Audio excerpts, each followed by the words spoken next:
गोदिया उदास लगे, भूख ना प्यास लगे ना।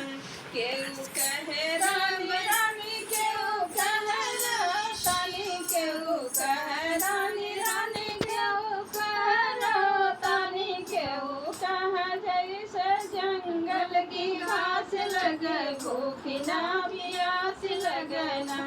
एक लाल बिना गोदिया उदास लगे, भूख ना प्यास लगे ना।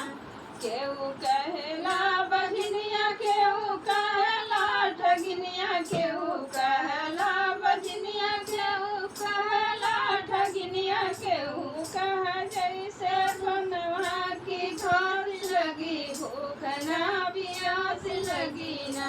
केहू कहे जैसे बनवा की घास लगी, भूख ना प्यास लगी ना।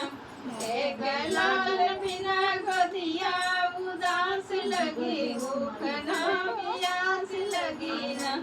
एक लाल बिना गोदिया उदास लगी, भूख ना प्यास लगी ना।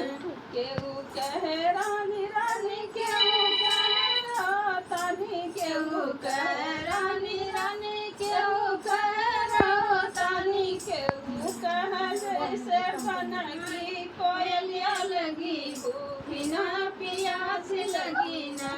केहू कहे जैसे बना की कोयलिया लगी, भूख ना प्यास लगी ना।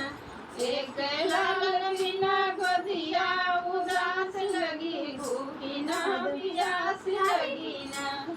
एक लाल बिना गोदिया उदास लगी, भूख ना प्यास